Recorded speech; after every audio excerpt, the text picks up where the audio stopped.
Okay, people, so the official beginning. So 3, 2, 1. Good evening, everybody, and welcome people online as well. They will be watching this, I hope, anyway. Here we are in our studio in Aberfeldy. Street Mikey is advertising some non-alcoholic beer, which, why not? We are a welcoming studio. That's number one thing to say. Secondly, tonight is a very special one because it's our monthly studio session, which is great. It's the first studio session in 2025.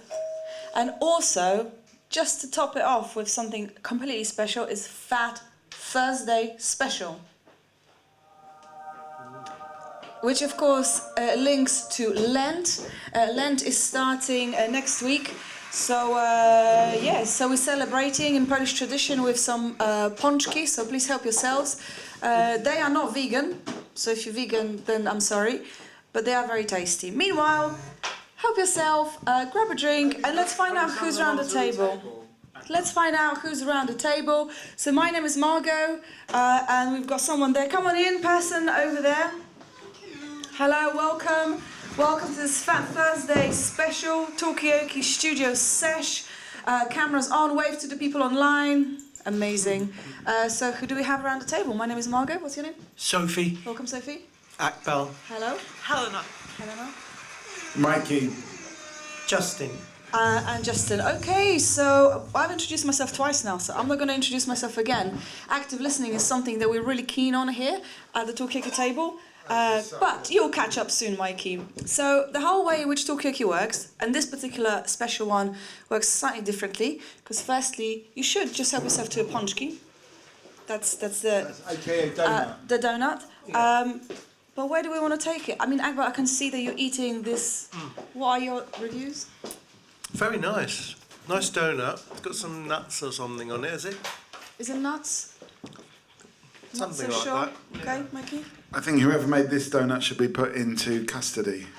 Yeah.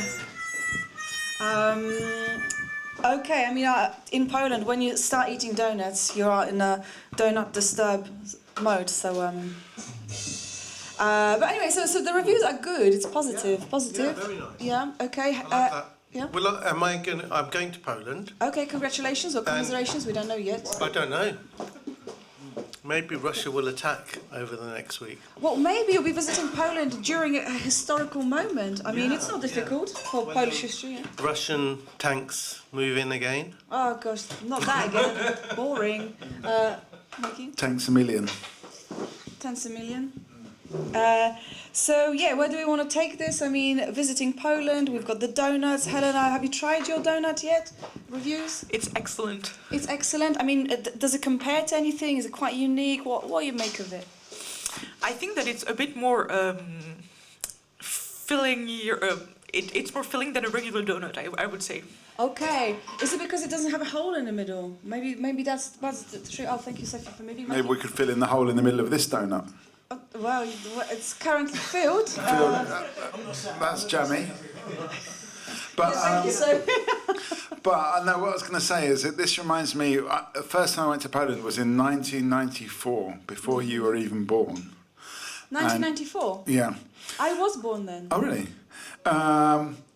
And I went there, and I was a poor art student. But when I went to Poland, because of the difference in the economies, I was rich, and the borders had only just opened up, and everyone was curious about Britain and British people, and everyone wanted to be my friend, and it was great. Yeah. That's it. That's the whole story. And Okay. I made a lot of friends. Okay, so coming from a rich country makes you good friendship material. Is anybody relating to this? Do you find it easier to become friends who are poorer, with people who are poorer than you? Has anybody been to Poland? Has anybody been to art school? Has anybody been alive in 1994? What's been going on? I was alive in 1994. Yeah? How was it? It's all right. Yeah. It wasn't... Oh, sorry. Okay, does the 90s calling? Yeah, Justin? Yeah, sorry. They want you back? I have a new friend. She never answers her phone when you're talking to her. She never bores you with her problems. She is extremely knowledgeable and wise. She gives me amazing advice. She mentors me. And I'd like perhaps to introduce you to her. She's absolutely lovely. Thank you for introducing me there, Justin. No. Her name is Kai, Kai. She is an AI mentor. And I talk to her a lot, and she's really helping me, giving me advice. I'm training as a teacher at the moment, and she's teaching me how to improve my classroom technique. Kai, ChatGPT. Okay, so you've made a friend which, it's a mentoring type of AI. I mean, can your mentor AI, Kai, can she give you advice on what, on the tips that were flying in 1990s, or is her knowledge like quite fresh, kind of from today onwards? She would know. She draws, when you ask her a question like that, what was good about the 90s, she'll come up with a list of all the great things about the 90s. Where is she from then? Well, she's from the ether, I suppose. She's from wherever you want her to be from. Okay, that's such a ChatGPT answer. Damn. Okay, so what was good about the 90s, and then I'll come to you. I mean, music was quite good in the 90s, I think. Although it's all right now. I'm kind of getting into more modern music at the moment. I mean, what is the difference between the 90s music and modern music? Are there any overlaps or not at all? There's less of that zzz, that noise. That kind of nature sounds. That kind of reverb. What do they call it? Auto-tune. Auto-tune. Mike, have you ever thought about... No, I was going to more go on Justin's point about Kai being from wherever you want her to be from. I would say I would want my Kai to be from Poland. Why would that be? Because I like my information to be delivered with a little bit of sarcasm. Oh, I see. Okay. Yeah. I mean, is that something that Akbar should be kind of preparing himself ahead of going to... I mean, are you going to Poland? Yes, Yeah. I'm going to Poland only for a few days, but I'd like some inspiration. What should I do in Warsaw? Okay, so what should Akbar do in Warsaw? Can Kai help with that? Can Mikey's knowledge of Poland help? Any tips, Sophie and Helena? Where would you get the information about going to a particular country? Where would you get that, I'm planning to. A matter of fact, I've got a trip going to Rome. Hopefully, we can get the insurance near Rome as well. We're going. I'm going with my mum. I call my not my own personal mum, the one who looks after me, like the one who I can't really say it now, but she's been to Rome when she was 70. We're going again. I mean, do you know what you're gonna see in Rome, or are you just we're just going over there open because mind? it's like a trip. We're just going over there. We're just going over there for the sake of it. And then in the summer, hopefully, I will try and hopefully I can get this working in time. I'm going to ring up a holiday company that I used to use up on the East Coast and try and go up there for 4 days in the summer. Okay, so going to Rome, planning summer trips, but how do you know where to go? I'm going to come to Mikey because I promised, and then Helena, because it's going to be her first contribution. I've been to Warsaw and to Rome. Are they much different? There's some similarities, but there's a lot of differences. There's a lot of old buildings, but probably more old buildings in Rome than in Warsaw. I was just going to say... Were you roaming around a bit? I roam a lot, yeah. I do like to roam.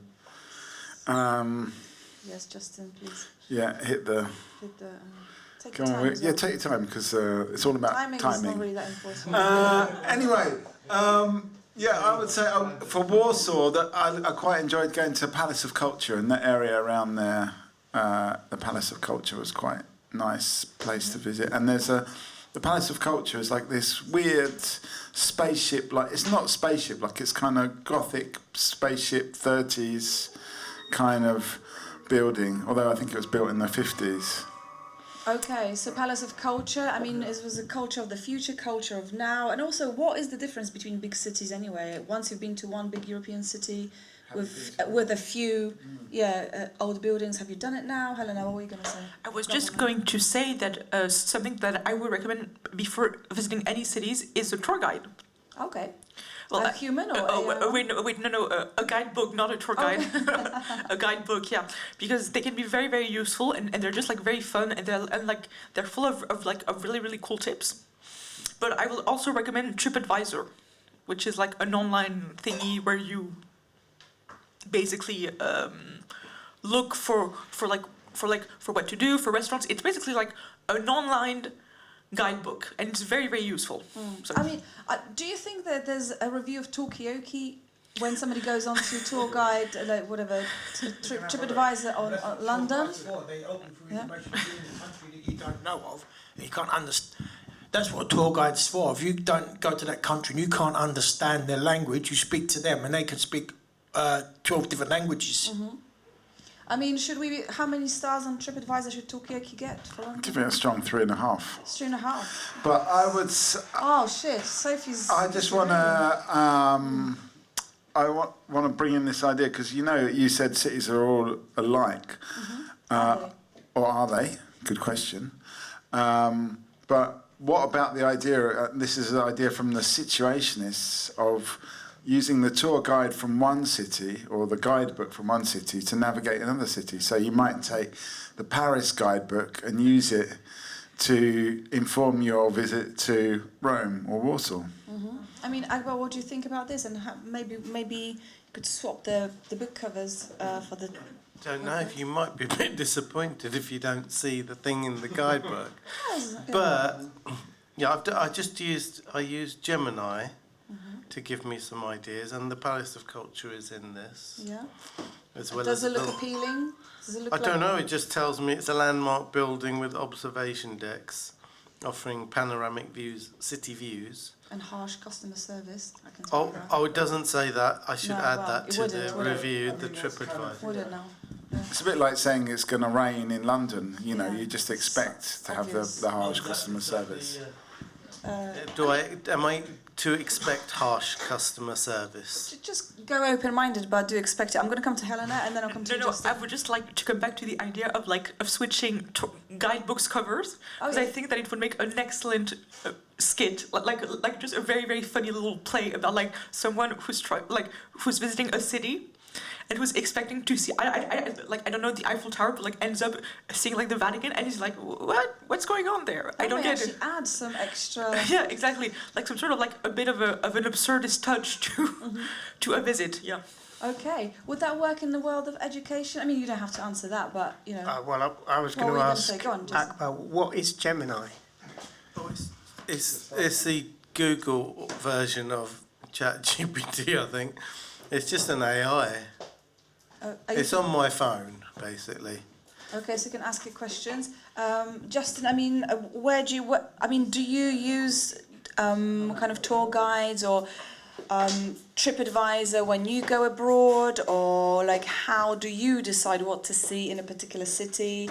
How do you plan your trips? Do you even plan them? Well, I haven't been away for a little while. I mean, I used to get the tour guide out of the library, but now I would use an AI tool and just say, plan my holiday for me. This is what I like these sorts of things, and it would come up with some suggestions based on my wishes and interests. Okay, so is this where it's all going? I mean, should we just delegate our kind of, curatorial picks of places to visit? Should we just outsource it to AI? I mean, just anything wrong with that? I don't know. Yeah. I mean, I've never really experienced AI first, because I've never really used ChatGPT or Gemini and so on. So I'd be very curious to hear more about what it's like. Okay. I mean, do you want to explain a little bit about what your Gemini is like suggesting, or is it the first time you use Gemini, or will you use it to plan your trip to Warsaw? I might do, actually, but I've only used it a couple of times. I'm not really a big fan of using AI to do things. I mean, what about asking people? Anybody asked people for their kind of suggestions? Well, I actually, weirdly, even though I've been running a whole course about AI, I've never actually used it until today. What did you use? Because someone was complaining that Elon Musk's AI had a biased algorithm that made everything that he believed in seem more true. but I just used it and it was actually really good. It's called Croc. Croc? Croc. It's not a crock of shit. It's actually, Promise. well, it might be a little bit. I mean, that might be why it's called Croc. I thought it was grok. Oh, grok. Oh, grok. You're right. It's grok. It's grok. Thank you. Yeah. Not. It's a grok of shit. Yeah, it's a grok of shit. Okay. Yeah, but anyway, I thought it was quite good. I mean, you've been around in the 80s Yeah. and the 94, most notably. That was a big year for you. I mean, how does it feel to use AI now at this stage of your young life? I mean, I don't know. For me, I'm kind of like, I'm not that I'm reluctant to use it. I just enjoy asking people about stuff. So it's like, it's a good excuse. Say, for example, you're going to Rome. I would rather ask an Italian about Rome, and then you can have a conversation, even though the AI may be better at planning your ideal trip. I would rather keep it a bit more random. Yeah. Unideal Yeah. or something. I don't know what the word is. Yeah. Sophie. But the thing is, how are you going to be able to talk to an Italian if we can't speak Italian? Would you quickly... And he can't speak English. How would you... Gestures, isn't it? Okay, so going to Italy, would you just get away with hand gestures? Would Italians be satisfied with that, Justin? Do you speak Italian? Sophie, you can use, there's an app that you can use to talk in Italian to the person. There's some app, I don't know the name of it, but you talk and it talks Italian to the person. So you speak for you. English to the app? I haven't used it, something Margot, but it's something like that. So Okay. yeah. Google Translate does. Yeah. Okay. So This is an AI thing. I'm talking to you, you're Italian, I'm talking to you, and you're hearing Italian. wow. You're hearing what I'm saying in Italian. Okay, so is it an opportunity or is it just go on? You can do it with the Google earbuds and use Google Translate. So you talk, and then the phone will spit it out in Italian, and then you will hear it in English. So how do people feel about this? I mean, is it just kind of bypassing the inconvenience of the different languages, or is it Babel? Yeah, Babelfish. That's what I was going to say. It's the modern or the 2020s version of Hitchhiker's Guide Babelfish, to those that know that. Okay. Does everybody know what Babelfish or Hitchhiker's Guide to the Galaxy is? Yep. Okay. Yeah. No, Sophie doesn't. Anyone cares to Well, explain a little bit? it was originally a radio series actually, Hitchhiker's Guide to the Galaxy. There was a fish that you could put in your ear that lived on your brainwaves. It survived by converting your brainwaves to nutrition, and it would handily translate any language to any other language just by feeding off your brainwaves. Okay. And this was invented in the 80s as a concept, and it's kind of what apps do now. They kind of feed off of your brainwaves, don't they? But is the kind of interface as imaginative as this fish, the brain was a Babelfish? To be honest, I would rather have an earbud in my ear than a fish. But, maybe it's quite comfortable, I don't know. Fishes. Yeah. Okay. I mean, I'm personally interested in, the kind of design. Can apps or can this process of translating, could that have like a nice, more creative interface, or is it just a kind of rectangular phone that you speak to and it's just kind of flat? I don't know. It's just something. Mikey, you want something? Absolutely. Absolutely. Okay. Yeah. Thank you. Hit that. Thank you. All right, so where do we want to go? We're talking about traveling, talking about apps that help you to plan your journey, to speak different languages. I don't know. Yeah, I just wanted to come back on the AI thing and about could they be more creative and more lifelike? And this made me think immediately of Blade Runner, and how at the end of the film. So it's a bit of a spoiler. So if you haven't seen it, well, I haven't seen it. Oh, okay. But just tell me, it's okay. Okay, are you I sure? don't care. Well, basically, the whole question of Blade Runner is: are the replicants, so the lifelike cyborgs, do they have a human conscience? So basically, at the end of the movie, the hero is like, but wait, am I a cyborg myself? Do I have? Because he thinks that he's human, and so it basically very much makes you think about like in the future, will AI be exactly like us? Like to the point that they will look like us, that they will feel like us, and so on. And like I just think that it's a very, very interesting film for that. Okay. So, yeah. So should we be looking to Blade Runner to see how AI may develop into human form? What would they look like, Mike? And then the Sophie? thing is, we talk about AI. Will it be conscious? But it's a question that we don't really probably understand what consciousness is. I mean, we know it in a medical term of like, yes, you're alert, you're responding to stimuli, but any device can respond to stimuli. We don't actually really have a very good definition of what consciousness is from a scientific perspective. There may be a theological or a philosophical idea of what it is. Is being conscious and being alive the same thing, or is this slightly different? Or anyways, I'm parking this. Sophie, you were going to say something. Well, I was looking back to a film that I watched a few years back called Terminator. The robot's skin is actually an artificial intelligence skeleton with a human skin, or like a robotic skull or skeleton with a human skin over it. Where did that idea come from? That's the thing. Where did it come from in this next version of Terminator 2? Where did they get the other bloke from? Where it become liquid form for the Terminator? And also, I mean, the person that contributed the skin sample, are they getting some paid from the success of the film? I think to answer Sophie's question, where did where did they get Schwarzenegger was a T800, and then Robert Patrick was a T1000. The next generation. The shiny one.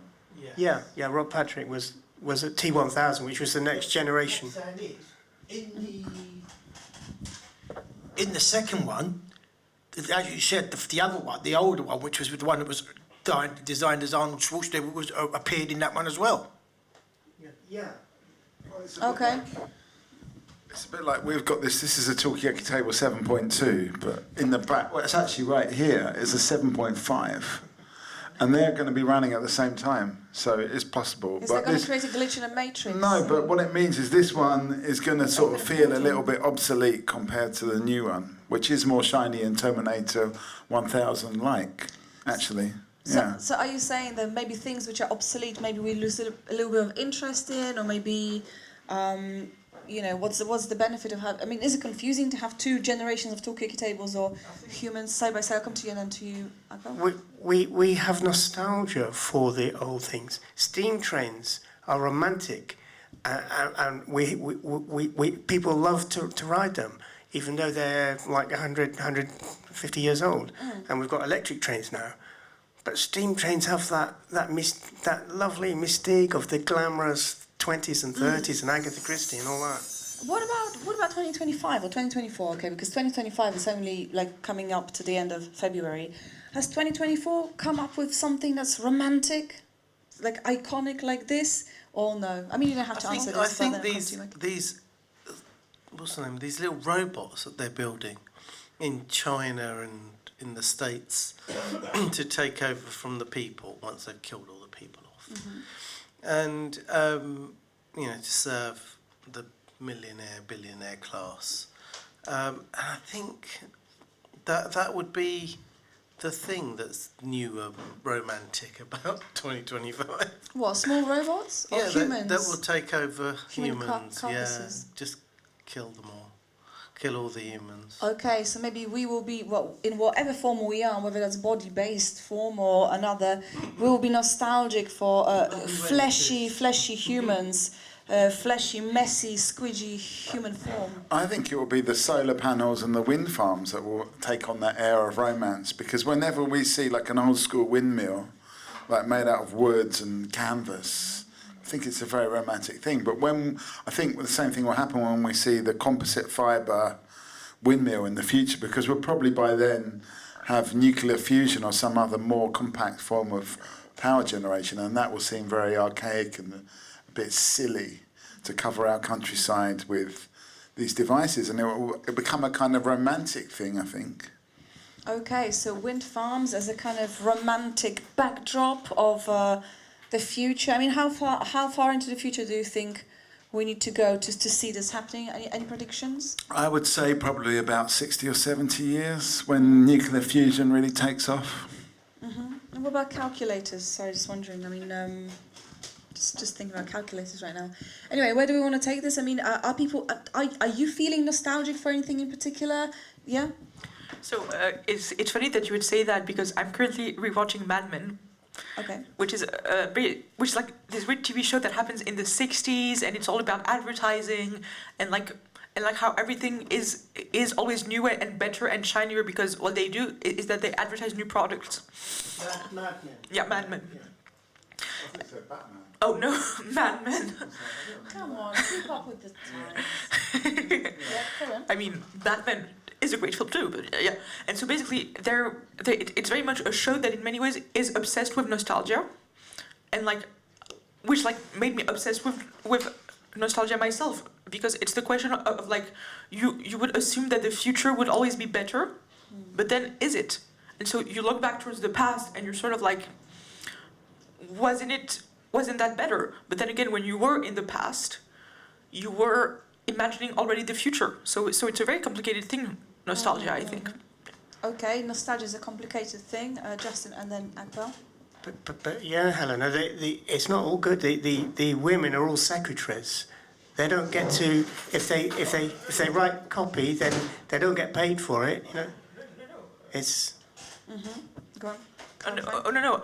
I know that. I was just saying that some of the things that are represented, not all of it is bad, and that's the whole point of the show, is that it's a very subtle and a very precise analysis of the 60s. So it just shows you a different way of living. And like, of course, there were some horrible things going on, but there were also some very interesting things going on as well. Okay. Just like right now, I think. Okay, so maybe it's so there are different facets to the era, but also nostalgia is a complicated thing. And how do we feel about living in the future? This was a future for us at some point from before. What do you think about this future? I think generally speaking, although objectively things are better for most people around the world, we tend to be a bit doom and gloom about stuff all the time.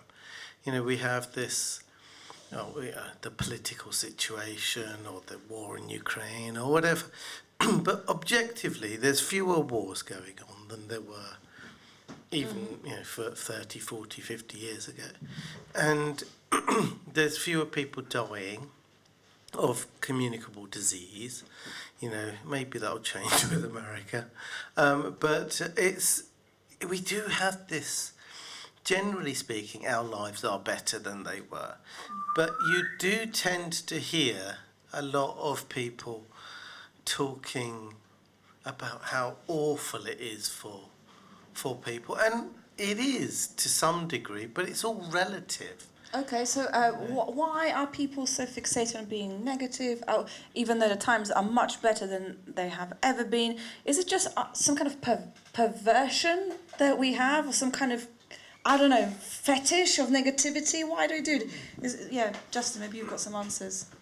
Well, no, I was just going to say that we do get shown things that we didn't used to get shown.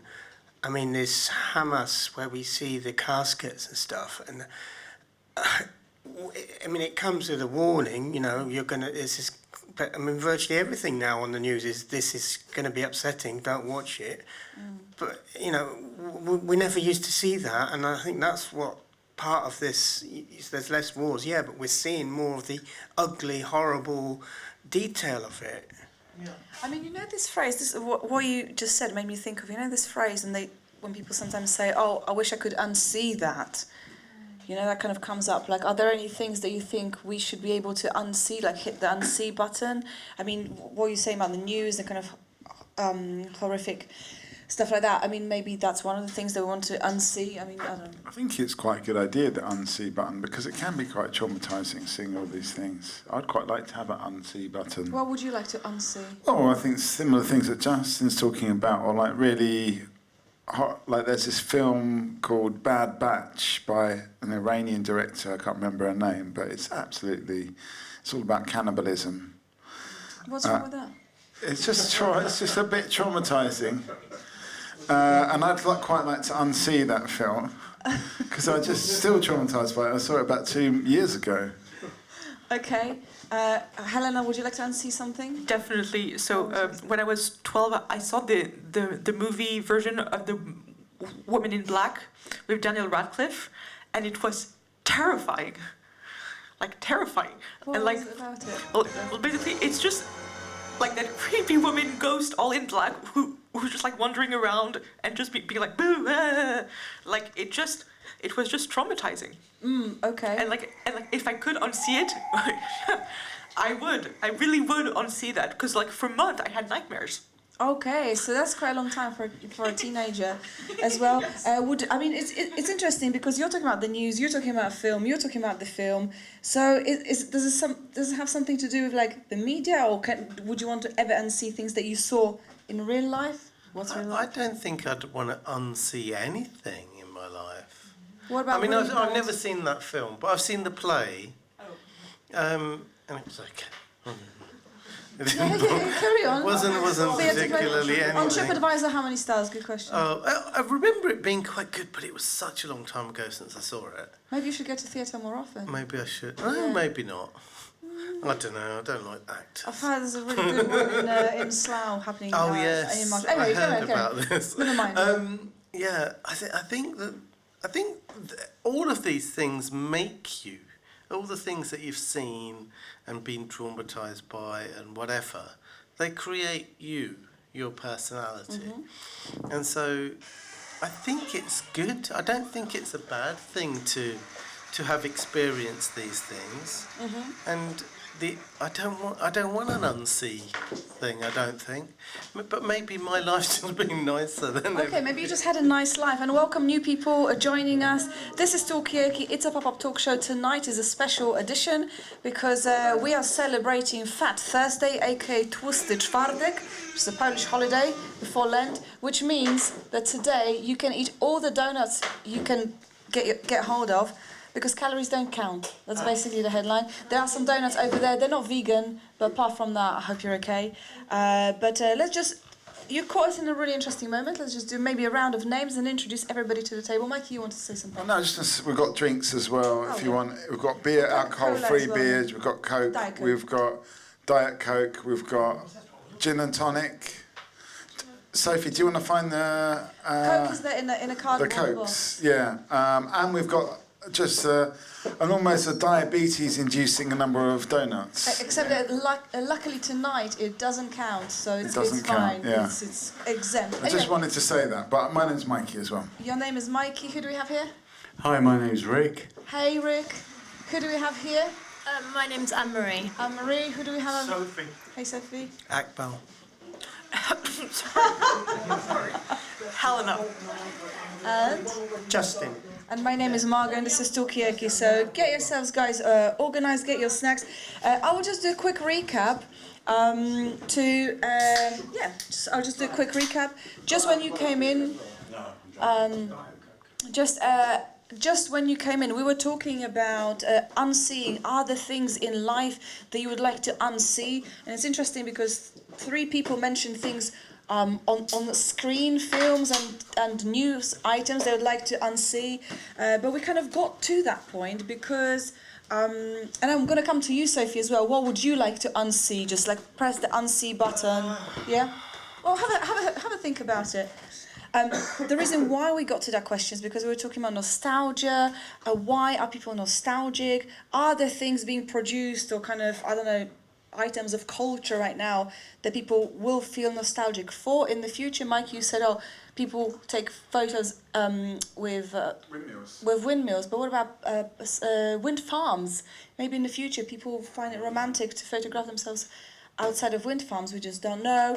What were we talking about before then? We were talking about tour guides and sightseeing. How do you get your information? Do you want to go and get your AI to tell you where to go?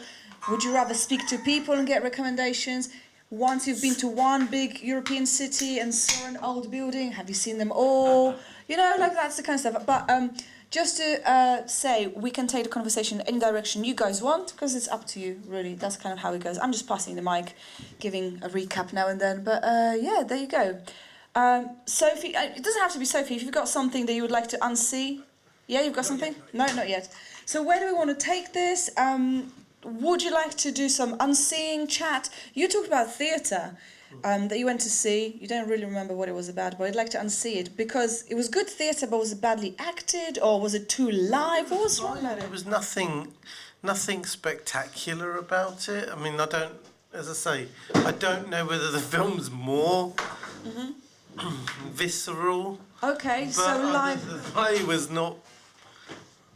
I remember Yeah. being maybe a little bit scary, but not overly. Okay, so it's also a question, is your life just too nice? Are you just happy with everything that you saw? I can see your hand and I can see your hand, but Mikey was kicking my seat very subtly. No, because I just thought you weren't really looking around my way. But anyway, One second I and also I wasn't. think I knocked over your bottle of water as well at the same Yeah. time. You, But you can pick it up and give it to me. I can't. Where is it? Jesus Christ. Anyway. There it is. Anyway, but no, I was just saying. Weirdly, although like Justin was talking about news items that you'd want to unsee, I would want to see it and then unsee it, if that makes sense. Oh, just so get a like check of be how able bad to it is. see it, so I can see what's going on. But then it would be quite handy to not be traumatized by what you see and then unsee it after you see it. So do you need an unsee button or untraumatized button? Well, it's probably the untraumatized button, really, isn't it? Okay, talking about how technology is going to develop, yeah? Maybe Yeah, so. I signed up for something called Compassionate Farming, and they started to send me their magazine, and the pictures in it are just so distressing. I've actually, the last one put return to sender, please remove me from your database. Well, why? Can I ask Because they were just I won't even describe them. They were just horrible images of what people do to farm animals, the animals that maybe a lot of us eat. It was just horrible. And have you ever kind of given them feedback on this, or was it just like too much for I you? Just did. let them do their thing. but- No, I think they've actually sent me a second one, and on the first one I did say I find these images distressing, but then I did notice when I went into one of their emails that you could tick, I don't want distressing images, so that's something. Okay, so maybe we should. That's a really interesting point. I wouldn't have thought that this is the kind of Yeah. content you can receive, but also it's interesting that you can untick the content. I'm going to come to Justin, then to Helena. Was there something? Do you remember? I was. Wow. I can't watch operations even in medical dramas. Mikey, just hide this operation person over there. Yeah, I mean, if they're doing an operation in ER or even something relatively tame, I can't watch that. And what is it about it? Is it just the human body being... Yeah, just the blood and the knives cutting into it. Okay, so no operation material. I'll come to you, and then Yeah, it's just the point about the horrors that are happening to farm animals. It made me think of a discussion that I had a while back about like, would you rather be a very happy farm animal for just 3 years, but then you die, or would you rather not be born at all? And like I just thought that it was like a very interesting question about like this topic basically. About, can I ask you which one would you go for? It's a tough one, but I mean, I think that I would choose to not be born at all. You know, because yeah. okay. So yeah, deep moral dilemmas. Akbal and Mikey. I was just sorry. Your point was I've forgotten now. Operations. So I don't have any problem with seeing blood, gore, cutting people open, whatever. Oh, good for you. But I never liked it when they were on slides at university. That really freaked me out. It was just dirt. It just felt worse than it was. It was more... Was it the scale? I don't know. I think it's the colour. I don't know what it was. It just seemed gross when it was on the screen. But when you're seeing it in real life, It's nothing. not that bad. Yeah. Okay, so maybe something about the mediums, like seeing something in printed form. But then again, it looks like nobody here, I mean, I'm just making an assumption, it just hasn't come up. Nobody here has been seeing anything really kind of disturbing in real life. It's mostly the images of disturbing stuff that we're talking about here. I don't mean to like go deeper into that, but it's just an observation. I mean, you mentioned Yeah, I this. mean, I think when we see it in real life, maybe we've got more tools to be able to deal with it. But I just wanted to go back to the farm animals thing, because there's this film called Our Daily Bread, and most of it's quite harmless pictures of like bread being made or peppers being picked by teams of immigrants, but there's some quite disturbing images of in the slaughterhouse. I found it very disturbing, and once again, it's something that I would quite like to unsee if I could. But yeah, I sort of agree with Rick about this. It is quite disturbing to see these things happening. So people picking fruit, okay. People picking fruit, okay. I mean, I think they were making a point about it being a very labour-intensive, quite hard job, but nothing compared to the farm, and the abattoir scenes. Really, the farm scenes were kind of okay. Okay, so that the kind of flesh stuff that really got you, just like Justin, yes. And then, Yeah, people have probably heard that if abattoirs had glass walls and were in populated areas, probably a lot of people would stop eating meat. But, there seem to be three types of animal. There's the animal that we see if we go to a zoo, and I'm not sure how I feel about zoos, David Attenborough might show us. Then there's the animals we keep as pets. And then there's a third category, those that we eat, but we don't sort of think about them and don't talk about them and kind of let somebody else... because there's this, maybe you should only eat something that you could actually kill, and I couldn't kill a cow, I might be able to kill a fish, I don't know, but not a cow. We were talking about Babel fish before. I know it's not exactly the fish. I know it's a real thing, but Anne-Marie, have you got something to add? No, sorry, I'm not the best person for talkie-okie because I find talking to strangers really scary, and it's like, oh hi, millions of strangers. So That's okay. So 1, 2, 3. Yeah. No, sorry. And it's difficult to think about what you would like to unsee because you've already put lots of effort into trying to unsee it. So it's almost like you don't want to re-traumatise yourself by thinking about it again. But I mean, do you think there's like these things can work in the opposite way? Like, could you make people see some good stuff to kind of like counterbalance the stuff? So you're leaning into the positive stuff, or is that just completely stupid? Just live your life. Let's not try to, exactly. It's no question just to you, but is it dialing down on traumatic things, or is it dialing up on the positive things? Yes, Sophie, and I'm going to... Well, if it's something that's to do with people's bodies and that, it's going to be left and to rot away, then don't need to have that. Don't broadcast it. Just keep it... Keep it locked away. Yeah. Because it's pretty gruesome. I haven't experienced it, but I know a few people that's been to the places and have seen it being done. Yuck. I find it's horrible.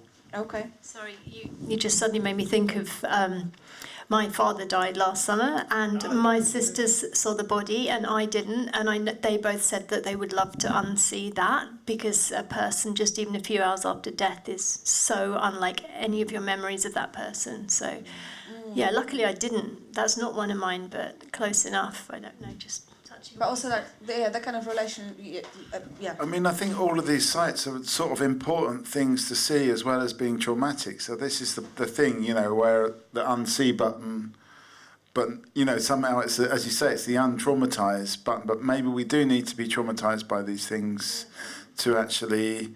I don't really know what I'm saying here, but I just sort of feel like it's kind of important to know these things are going on, that they're suffering... in the world. But how you saying? Remind me, Rick. So, like Rick was saying with the email preferences, like show me or not show me the images. Could you kind of choose your level of trauma that you want to be exposed to, even if it is just generally a good idea to be exposed to some extent of trauma? Like, could you choose the level, that kind of thing? I'm going to come to Agbo and then to Sophie. I think... Oh, sorry, not Sophie. Sorry. The idea Silence. that we wouldn't eat meat because we could see an animal being slaughtered. That's not a thing. I mean, I think we live in this quite sanitised world, but in cultures and environments where people kill their own animals and then they eat them, doesn't stop them eating those things. We have it's a bit of a... I mean, and in the past when people did have to kill the animal to eat it, they'd be killing a lot of animals and eating them. It wasn't like vegetarianism existed, in the past when this was a source of protein. It's only that it's so readily available now, meat, and so easily accessible without any effort, really. You just pop to the supermarket, pick up, literally you could pick up 20 tons of meat if you wanted. Yeah. Who's going to eat all of that? Maybe nobody. But, it's the weird... But it's this kind of strange situation where we have a glut of stuff, and we feel like we can be, I don't know, a bit more. It can feel you can have these attitudes that this is not very wholesome or not very nice to kill the animal to eat it. But if we didn't have it, we would be out there killing animals and eating them. Okay, so in a way it's a luxury that we've got. Welcome new face, grab a seat, grab a donut, a happy fat Thursday. Speaking of gluttonous, have as many ponchki as you want. Today calories don't count, but you guys know this, I already declared that. Let's just get your name. Welcome. I'm Margot, what's your name? I'm Timna. Timna, we've got Helena, we've got Akbar, we've got Sophie, we've got Amory, we've got Rick. We had Mikey, but he's gone now, and now we've got Justin. Not instead, but as well as. So there you go. And Helena, you had your hand up. Just to kind of recap what you said, are we living in a slightly sanitized world? Is it just the luxury and access to different products, and meat in particular, is kind of context specific, that made us kind of, I don't know, appreciate it less, or appreciate the effort, or the fact they have to kill an animal to get the meat? We just kind of edited that out from our lives. So that's where we're at. I see your hand, but I'm going to go to Helen because she was first. Yeah, no, I was just thinking about the question of trauma, which I think is a very interesting one, because the thing about trauma is that, like, you wouldn't share very, very deep traumas like with other people, because like it's something that is very, very personal. So like my question is there like some sort of like some superficial kind of trauma that you can like talk about and be like, it's as a kind of conversation starter, kind of like light exactly smattering of trauma to bond exactly over. like a good like little trauma bond, or is there like boom, I saw the woman in black and I got terrified, trauma. But like then there's like, I think what we could maybe call like potentially like realer trauma that is like much more deep and like much more difficult to talk about, and that like I would never dream to talk about it at the Tokyoki table, for example, because it's too personal, it's too private. Yeah, and also when we say trauma, like, does everybody mean the same thing? Are we kind of using trauma just to kind of name other things? I don't know what that would be. Mikey? I mean, I think it's an entry-level trauma. It's like the House of Horrors, isn't it? It's like, the reason why those things exist and these disturbing things exist is because actually there's something about us. We do want to go there. We do want to actually share that suffering or share that pain, but it's very, very hard. So we just stick with entry-level trauma of, either the news if we want real trauma, or documentary, or horror films, or And also kind of trauma, maybe if you're talking about a film or you're talking about something happening I on the news, you're not talking about yourself, you're not talking about the kind of deep trauma that maybe you wouldn't want to share on Tokyoki Table or other places. So it's like you're pointing towards trauma as a way to relate to, but you don't really... Yeah, I think personally, I'm a very optimistic person. I think it's a good starting point. So I think, and people do actually on the Tokyoki Table occasionally really delve into some deep traumas that they've had, but it has to be, it has to be the right moment and the right feel, right vibe. Speaking of right moment and right vibe, I know, Timna, you just arrived and you're just eating your donut, and please go ahead and enjoy it. But just for fun, completely for fun, we were talking earlier about the things they would like to unsee. Are there any things that you would like to unsee? You're coming completely from the street. You may have been having a really good, positive day. Nonetheless. Yeah, good question. And I think while you two were talking, quite recently I saw a film and in an institution, and it is an institution from continental Europe, and I would say in continental Europe, like having content warnings is something still not mainstream like it is in the UK. And they showed a film which was called something like a lot of violence with women. And I think I thought like, I think if I would have known, I would have just left the room. And I think this was something, for that moment during that day, I think I would have liked to unsee that, because I think sometimes it's just also not the right moment to see things. Yeah. Okay, so maybe it's about kind of, well, one thing is about the continental Europe, maybe in different countries, different cultures, there are different ideas of what you need to give warning about and what not. And also maybe just having a bit of, autonomy on choosing when and how and to what extent of trauma or distressful imagery you want to be exposed to. I mean, are people feeling like, are you guys feeling like in control of the content? I mean, obviously with that particular example that you gave of that news of the booklet from the compassion farming.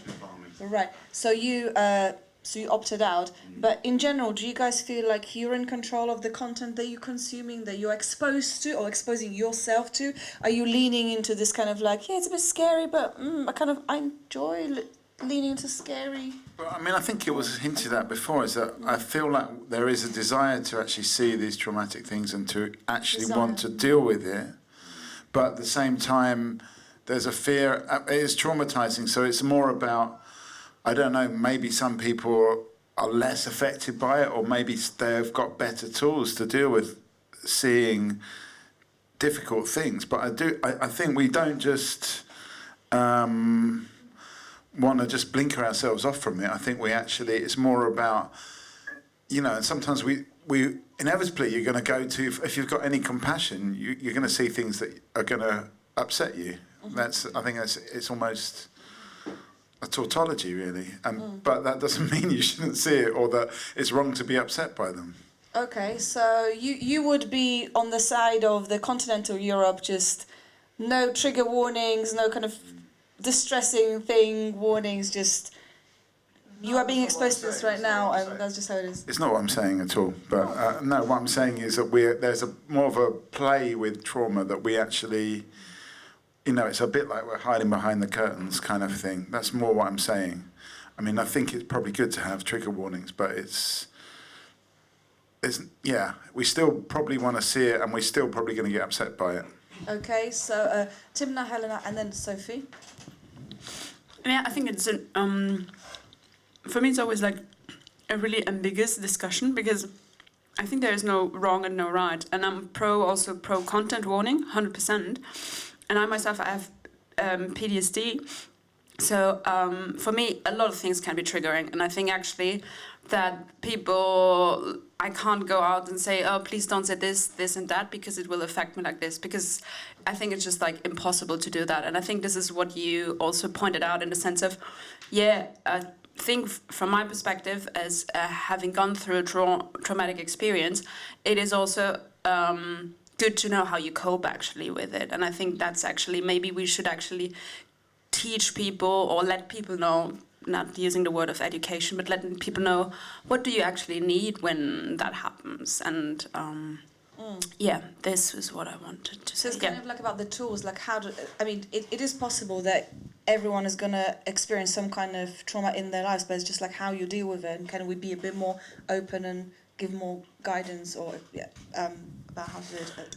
So I completely agree with Mikey and with you, because to the extent that I think that of course you should always have some trigger warning, but I think that that's what in some ways what the plays and like theatre is for, is that I think that in some cases when you see trauma happening on stage, whether like some very disturbing stories, like for example like back in ancient Greece, of course, if you want to be there because you have been warned by the trigger warning, because that's I think that's just fundamental.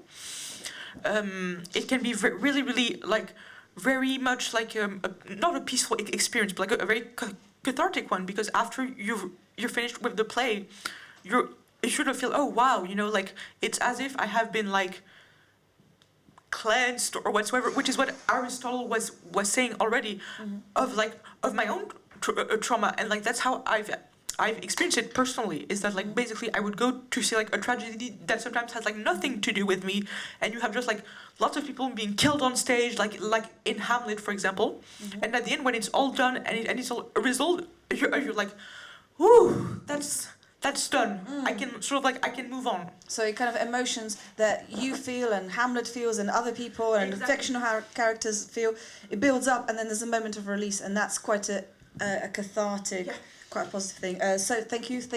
Sophie, you want to find something, and then Akbar? Yeah. Basically, it's even when I'm getting ready to home, my flat backs onto a tower block, and I feel traumatised by people peeping through onto their balconies watching me getting ready. It worries me, but I can't. What can I do about it? Because I can't just go down and say, well, and find a way into the block and say, well, and bang on the door and say, well, what are you looking across for? It's not your business. So it's almost like you've got no choice. It's like you were talking about the glass wall abattoirs, but what about, seems like people are just looking into your house and you don't really want that. Akbar and then Mikey.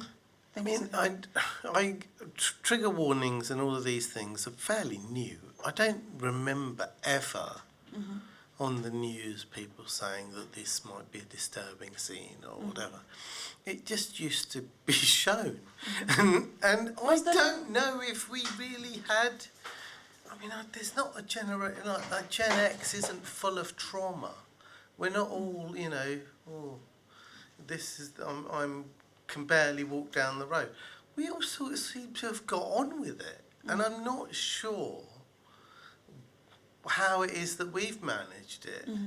And, you know, not to denigrate younger generations, it just seems as though there's too much of this kind of, you need a trigger warning to watch something on the television. And, you know, the best experiences I've ever had in film and whatever is going to see a film that I've no idea what it is. Just going to watch it, and it's either fantastic or really shit. I did it the other week. Really shit. But it was still an experience, and it was one that I'm not going to say I didn't want to, I wouldn't repeat it, because it was an experience and it was worth doing. Okay, but so maybe what you're saying is like there's two things, and I'll come to you, Mikey, and I've seen you guys had your hands up, so hold on to your points. So you're saying like, is it just there was maybe less distressful content back in the day? Were people more resilient to deal with it back in the day? And also, what are we resilient to? Are we just resilient to bad films, whatever that means, or just traumatic films as well? I think we have... Life is easy now. It's so much easier than it was.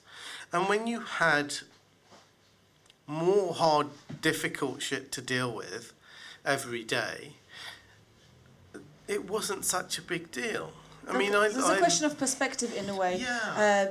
There was more kind of bigger stuff happening, so you were... Okay, thank you. I definitely think it's a good thing, and I think that young people of this generation have become more emotionally kind of versatile, emotionally... they've got more of an emotional range, let's say that, and more emotional understanding, and I think that's probably also a consequence of having less kind of economic problems or less, more pressing problems. But I think that's all a good thing. And I think that, you can even see, like, if you look at the talkie-walkie from 20 years ago, people wouldn't have a discussion about trauma. So I think that's great. And I think we're moving forward. But in films, I think, I just go back to the point. I think we want to sort of play with the trauma, if that sounds a weird thing. But sometimes we actually want to be shocked, or we want to try and find a way to deal with shocking things. Okay, so be exposed to shocking things to find your way through it. I'll come back to you, Akbar, but you had your hand up and Timna had your hand up. So I'll come to you first. I was just going to make a point about something that really... I mean, you can take this too far. Apparently there's a production of The Tempest that comes with a trigger warning that you're going to be watching extreme weather. Okay. I mean, is that trigger warnings gone mad? Hello, how's the weather outside? Yeah. Would you prefer to have had a trigger warning about it before you left the house? Yes, always. I would have prepared myself mentally way better than this. Okay, well, so maybe it's not a bad idea, Justin, actually, you know, there's something. But welcome, this is Tokioki. I know you had your hand up, you and then you. But this is Tokioki. It's a pop-up talk show. The way this works, we just chat, we eat donuts because it's a Fat Thursday, and today calories don't count. I've said that millions of times because it's true. So help yourself to drinks, snacks, and we've got wine, we've got crisps. Okay, who wants wine? But we're just having a conversation. We were talking about trauma. We were talking about trigger warnings. You know, has there been a development of what triggers people back in the day? Are people more sensitive now? Is it connected to the fact there are no real problems now, so people are easily offended? Then you said something about the trigger warning for the extreme weather in the Tempest of Shakespeare. Is it true? Is it a meme? Then we were talking also about.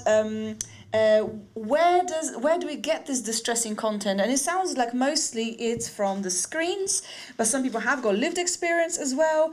Before that, we were talking about exactly. We were talking about lots of different things. Anyway, welcome to Tokioki. Thank you. We're going to do a round of names, and then we'll come back to you. So I'm Margot. Helena. Akbal. Sophie. Anne-Marie. Rick. Mikey? Justin. Timna. Lydie. Lydie, welcome. So a while back, you had your hand up on a subject of maybe, anyway. Do you remember what you were going to say, Timna? Yeah, it's so like for me this discussion is like I feel like in between two chairs because I think when this I moved. Oh my God! Now my opinion changed. Exactly. I think when this discussion about content warnings came up in the beginning, I was like, who needs that in that kind of way? And but I think being exposed so much to screens and where you actually get information, you can't always. Even if I want to follow newspapers because I want to be like I want to see the news, sometimes it's like images where I think like, I would have preferred not knowing this because an information of X, Y, Z, what happened in a specific country, like to one person, is not always, for me personally, the most important information. Okay, so do we need to kind of arrange the importance of the information we're getting from something that impacts one person versus bigger populations? Is there like some kind of, I don't know, gradation system? We were also talking about the things they would like to unsee, so maybe that's an easy one if you have one, Lydie. Akbar and then Sophie. Oh, and Mikey. Mikey's always got something to say, so no worries. I was having a discussion online with somebody, and they were kind of Somebody having or a this. bot? I don't know, probably a Who bot. knows? I don't really get it because he was saying, well, do you know, back in my day, whatever it was, you know, we had the threat of nuclear war and whatever, and I said, yeah, but did we? I just don't think. I mean, I grew up watching these, you know, things, and I don't feel that I was ever scared of it. I was curious about it, absolutely, but I don't think I was so fearful. So it might be that there were some people like this chap online, bot, whatever, whoever it was more fearful of something happening than I was. Okay, So it's a bit yeah. like now we've got, you know, the shenanigans in the United States and all of this stuff going on. And I'm curious about it. I'm not remotely fearful. Okay, so maybe it also depends on who is hearing the information. Lydia, have you got something straight off the back of that? How are you not even remotely fearful? I'd like to know that. Yeah. What are your coping tools? Is that what your question? Because generally speaking, throughout history, things get better.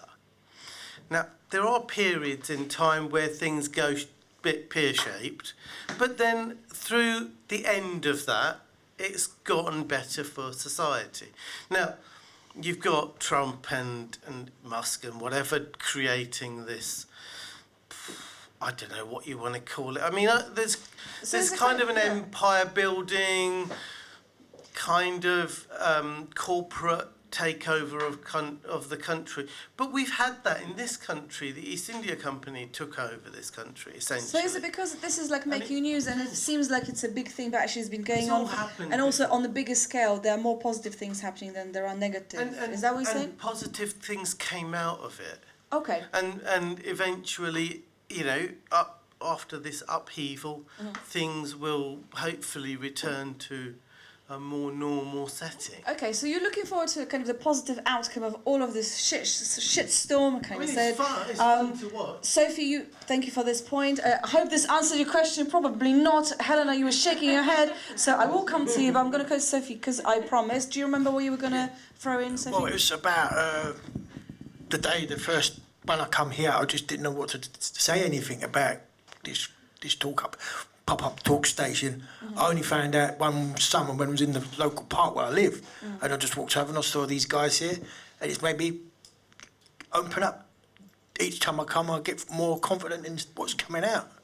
If it wasn't for these two people here, Mike and my dear friend Margot, they helped me to do what I needed to let me tell other people know what it was like for me being locked out of a certain thing and actually coming out with it.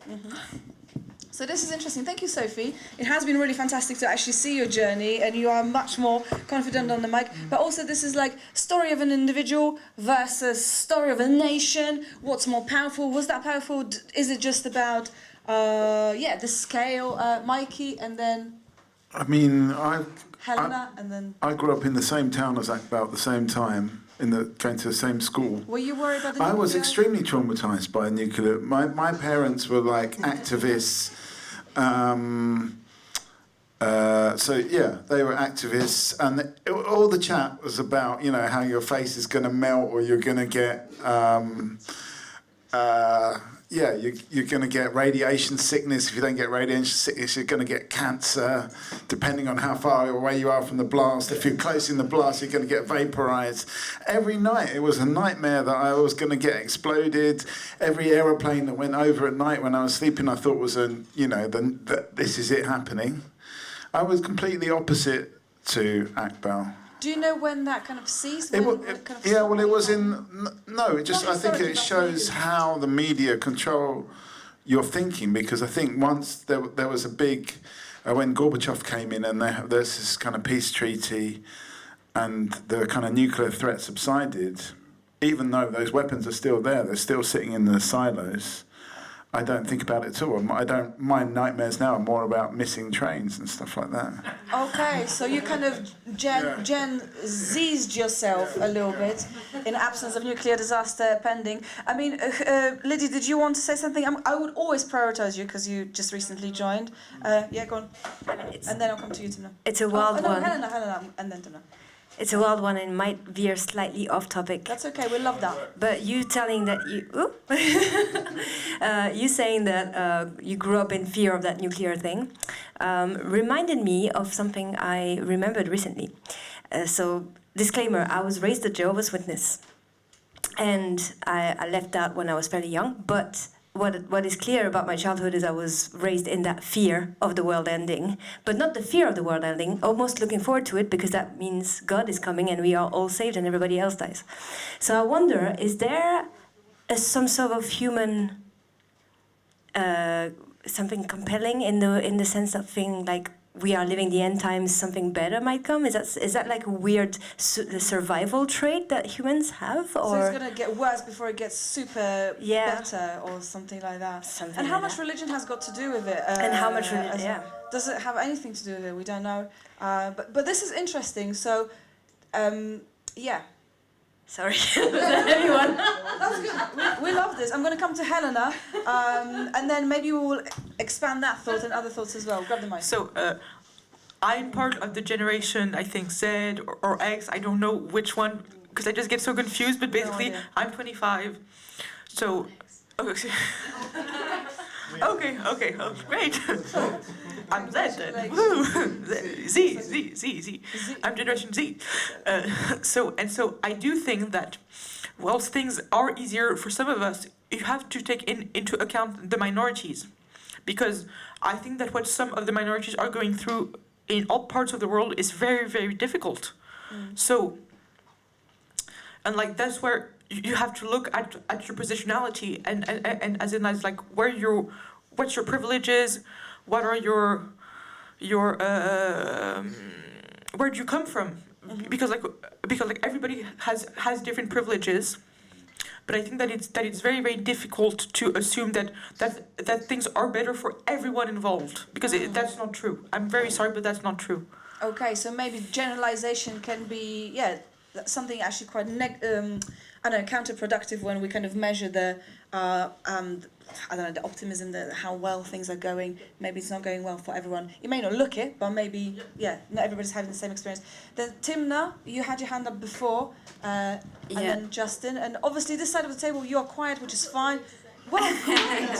I'm going to come to you next. I'm going to Justin and then Anne-Marie. A lot of things to say, but I was actually wondering with the question of content warning or trigger warning. I recently saw Nora. I don't know if anyone has seen this. We were gonna see it. Anyway. Okay, the thing is, and I really didn't enjoy it at all. So sorry, but maybe you might enjoy it. It was a recommendation of a friend of mine, and coming to trigger warnings or content warnings, I thought like, this female character, from my perspective, was not really empowered at all.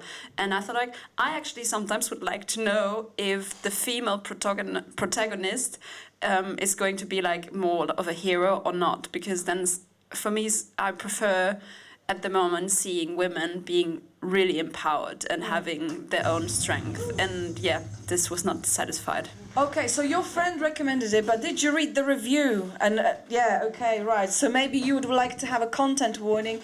How empowered, how feminist is the film? How 1 second. Feeling about it. Yes. It was good. It's still an emotional reaction. I'm gonna follow the order that I've kind of tried to establish here. It was Justin next. Content warnings. It's not good for everyone. Yeah, there's one religion. There's one area where I think things are definitely not better. As I see it, virtually the whole populace is suffering from a horrible addiction, which I refuse to be part of. TikTok, mobile phones. I don't have one. I'm not buying into this addiction. It's not an advance. Okay, I mean, so you're saying, are there any positives to gain from technology? I mean, you're using AI, as you said at the beginning of the Tokyoki. That is okay, that's not addictive, but the phone is addictive. I don't have a phone, so I can only do the AI at home. Mm-hmm. But now, on my laptop. Yeah. But I'm not going to come out and have it. I want to be present. I want to be here. I don't have my phone on the table. I'm present and concentrating on everything. Mm-hmm. I don't see anyone, virtually everyone on the tube, there's no presence. It's all addiction. Okay, so is everybody being on the phone, is that a sign of the apocalypse? What is it? Zombie apocalypse, Anne-Marie? Sorry, because I totally agree with you, but I did want to sort of actually pick up on what you said, because you kind of triggered this memory, so sorry for, again, going on a tangent, but looping back to you. I was raised in a Christian church, and the whole thing was about this notion of revival, and the people in this church were convinced that in the year 2000 this mass religion was going to sweep the streets. People would be passing out in the street in the Holy Spirit in the year 2000, and we would all just become transported, and the next thing you know we would all be Christian, and then we would pretty much all go up to heaven. And obviously that did not happen in the year 2000. Like, nothing happened. There was no millennium bug. We did not have revival. And I loved what you kind of said about, is there almost a hope to that end of the world? Are we going to raise it all to the ground and build something better, or will it just be the same old shit? Okay, so are we just looking forward to some kind of revival, some kind of rebuilding? That's amazing. And 2000s. I was raised by communists, so hardcore communists, but I think there's something interesting, even though they're extremely anti-religion, this idea of everyone coming onto the streets and taking over is actually pretty similar to that vision even though it's got completely different sort of roots and understanding. There is this kind of, that it was the sort of breakthrough came for me when I realised that the revolution was never going to happen. Plus, on top of that, my parents didn't really want it to happen either. They were just kind of comfortable, but it's this weird kind of pastime that they had. It's like a hobby. Yeah, it's like a hobby. Like the vision. It's like a. Yeah, okay. So, but, this idea of everyone coming onto the streets and the new day and the new dawn, it just seems quite similar. Suddenly people are raising their fists to the right now. I'm going to come to Akbar and then quick point. This is quite a tangent as well, but it's this whole religion thing. I was thinking earlier today, I was reading Andrew Tate's just landed Memoirs. in Florida. Andrew Tate and his brother have gone off to Florida. And gone to America. Mm-hmm. And I was thinking, how soon before he becomes a Christian? He's a Muslim. No, sorry. I know he says he is. Mm-hmm. But how quickly does he become Christian? Oh, because he's gone to America. Yeah. Because because now I guess he was hoping to escape to the UAE or somewhere like that. Okay, so what's the best? But now he's going to America. Christianity is the kind of fundamentalist Christian thing. I mean, is it okay to change religion like you change whatever preference in films or political views or whatever? I'm going to come to Helena and then to Tim now. Yeah, no, it's just that what Mikey said, communism, the opium of the masses. Yeah. That was just it. That was just like a very stupid joke. That's about it. Oh, communism, the opium of the masses. Okay. Yes. Hit the button for that. You don't have a revolutionary joke button? Thank you. Tim, not over to you. I mean, because we are talking about the takeover, the revival. I feel like this area is ready for revival. I can swap with whoever's willing to swap or wanting to swap. I'm leaving it up to people. But meanwhile, Tim, now, what are we going to say? I think it was about the religions. Yeah, so your question, could we? Yeah, I mean, it's people swap. It's all about the Lent anyway. Yeah, I grew up in a very Catholic family, and everything was about community. So coming back also to communism, maybe that, yeah. No. But I actually thought, I think as a teenager at a certain point, I think religions are there as no matter which religion, we all like if someone tells us what to do. Maybe not and if we know, these are actually the rules, so I kind of know what's going up, and then I'm just gonna follow these rules. And I think religions are there for lazy people, actually. Okay, so do we like being told what to do? I'm going to come to... Well, you don't have to answer that question. This is how Tukiyaki works. By the way, does anybody want to swap around? And also, Rick, do you have any views on this? Any of this at all? Yeah, I mean, my flatmate is a very committed Catholic. And I think one of the reasons is because, as you say, he knows what to do and when to do it. He always celebrates when somebody famous kind of defects from Church of England. I think a royal person did, and they said they liked the structure of Catholicism. And interestingly, he likes anything with structure. He was an extremely good ballroom dancer, which has an absolute structure, and you can't even improvise if you do the correct sort of eighth turn. If you do everything correctly, then you will win. When he walks around the flat, he'll kick everything because he's not thinking where he's putting his feet. Okay. So he likes things. He's an accountant as well. He likes things with rules and structure. And but then a friend of his, Kevin, was a Catholic. They actually met when they were part of a religious order, and he looked at Buddhism, and that spoke to him more. So he's now a Buddhist, but he also sort of is a Christian as well. He says they're not incompatible. Yeah. Crudists? I don't know. Okay, so it's interesting. So you're talking about your friend. So the structure, the ballroom dancing. Yeah, exactly. Having that structure is helpful. People know what to do, what's expected. But also it's like a bit of a joyful moment when somebody defects from another religion. It's like, yes, tiny win for Catholicism and stuff like that. So I'm going to swap. And if nobody volunteers, then I will just... Oh, do you want to swap with me? Yeah? Yeah.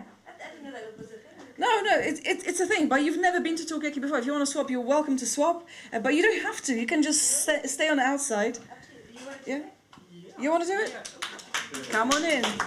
So I'm gonna jump out. Helena's gonna jump in. Keep the conversation warm. Give Helena a round of applause. I'm gonna have a donut. Finally, I've been waiting for it all day. You've probably got a lot to say, haven't you? Having. Yeah, but when I eat my donuts, it's gonna be donut disturbed. One of the things about being in the middle, for those people that are new to talkiyakis, they're not really supposed to give any opinions or facts when you're in the middle of the table. So that's why Margot isn't just a totally unopinionated person. It's just how she's being in the middle of the talkiyaki table. Timna, you wanted to say something. Yeah, it was food related. I was just like, is it okay to eat even more donuts? Yeah. More ponchki? Okay, Yeah. good. Yeah. Sorry? They're calorie free. Awesome. Well, because it's a religious festival, they're guilt-free at least. So we can eat them without, maybe not without calories, but without guilt. Anyway, let's give Helena a big round of applause going in the middle. I'm going to hit the theme music, just one thing. Maybe just get a round of names for everybody and ask them what they want to talk about. Hey, hello, everybody. Can I please have a round of names? Liddy. I'm Timna. Justin. Mikey? My name's Rick. Anne-Marie. Sophie. Akbal. So, sorry. Okay. So, let's see. We were talking about religion and about whether or not it's the yes. Okay, I was just going to point out that there are some religions that have fewer rules and are more flexible. So people that are brought up within the Judeo-Islamo-Christian traditions tend to think that that's basically all there is. So Buddhism has fewer rules, Sikhism has fewer rules, Hinduism has fewer rules. So all of those Eastern religions are not quite the same in terms of you must do this is how you're supposed to live your life. And I mean, to some degree there's transactional, you worship and you give money to the temple or the Gurdwara or whatever, and hopefully you get something back in terms of spirituality. But there isn't this, you must be doing these things. So I don't know. I think this is a very kind of, I don't even think it's Western, but it's definitely a kind of Westernish thing. Okay. So we basically have the question about rules, about the Western views on religion. Does anybody have anything to say about that? Yes. With ponchki in my mouth. I just recently learned that apparently Hinduism is not considered as a religion, it's more a way of life. And that's what I've heard. And I thought about, isn't that the same with Buddhism, like officially? But yeah. Okay, so religion and ways of life, are they different? Are they the same? What would you guys think? I'm Sikh, and Sikhism sort of derived from both Hinduism and Islam. Mm-hmm. So the Abrahamic bit, it's monotheistic in that respect, but it doesn't have the rules in the same way. So it's a different tradition, and it's mostly just about worshipping God. That's it, literally, nothing else to it. It's a very simple, relatively simple, and you can read the Guru Granth Sahib, and it's basically essentially there's the gurus, the living, and then you have the book, which is the living guru, right now, and the teachings are all within there, but they're stories, they're allegories, they're ways to, think and then interpret it as you see fit. Okay, so basically we have now around the table we have the question of seeing things in different kinds for religions, and we also have the question of having teachers. Do we need teachers when we talk about religions? Do we need like priests or rabbis or imams and so forth? What do you guys think? Yes. I just wanted to bring it back to the sci-fi thing, because in quite a lot of sci-fi films, like, what's it called, THX 1138, there's like a sort of, effectively like an AI religion where when people kind of, and it's almost like a therapist as well, that you talk to this robot. I mean, earlier on we were talking about AI before half the people were here, but I'm just wondering if maybe we go back to that kind of sort of semi-therapy, sort of religious, kind of automated spirituality. Okay. Very, very interesting. Yes. It's also a religious question, but yesterday I had a conversation with a friend of mine, and we were talking about God, and his mom is Catholic, and he realized, I think he told me at the age of 15, 16, that he was kind of lied to, because the way how he was raised, it was literally there is a God and he is like looking over us. And I was also brought up, educated in a really Catholic way, but it was always seen as this is the Bible, but you can actually do an interpretation in whichever way you want. So I would be curious to know, for people who might have had a belief or still have a belief, do they think God is for them? Yeah. Okay, so big new question. What is God for you? Yes, Margot. I don't want to answer that question, but I was just thinking about the spiritual leaders. I saw this, I think it was like a short video on Instagram. It was this guy, I don't know who he is, I didn't check my sources, no idea, could be complete bullshit, I don't know. But he sounded interesting, it just made me think of something. But he was saying like, look, isn't it crazy that men can reproduce all their lives, whereas women can't, and when they hit menopause, it kind of something changes. And he's saying that in his theory, maybe it's like a more widely known theory as well. What are you doing, Mike? You looking around? Oh, Helen, look around. And he's saying that the reason why women just kind of have that kind of deadline is that then they don't have to worry about procreation. They can just concentrate on passing on the knowledge, because they've accumulated a lot of knowledge. And that just kind of flipped my way of thinking about it, because I'm always thinking, oh, there's a deadline, what comes with that. But to kind of think about it, now is the time to actually share your knowledge, and somehow weirdly, men don't have that. Men don't have the same thing, so maybe they're not as knowledgeable about life, or they can't teach it as well. I don't know what is nature telling us. I don't know, but I found quite an interesting point of view. Yes, and I can see that lots of people are nodding, raising their hands. So yes.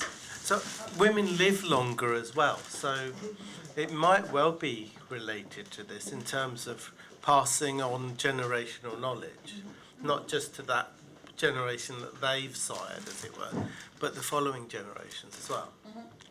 Okay. Yes, Mikey? Well, I mean, coming from a very materialist, scientific family or upbringing, this would be like the studies that people make about why do women have a menopause and why are they not fertile infinitely until they die. And it's called, the speculation about it in evolutionary biology is called the grandmother effect. And it is pretty much the same thing as what you're saying, that actually it's been shown that humans that have grandparents around them actually grow up better, and they're more successful, both from a genetic perspective and from a health perspective as well. Okay, thank you. I think that I saw your hand being raised. Yeah. Okay, cool. I think I just wanted to drop in one information. I think it's a bit of a. It's true that man can procreate or create quite for a long time, but it's not true that their fertility doesn't get lower, because I think this is like an urban legend which is never raised when it's about like women have the deadline. No, men also have a deadline, and that was important for me to say. Yes. I think it was on the news literally this week. There is a higher incidence of birth defects and miscarriage. I think a man's sperm quality starts to decline after like 25. They have an even earlier cut-off age. Yeah, this was literally the story. It was like, I forget where it was, but I feel like it was on the actual radio news.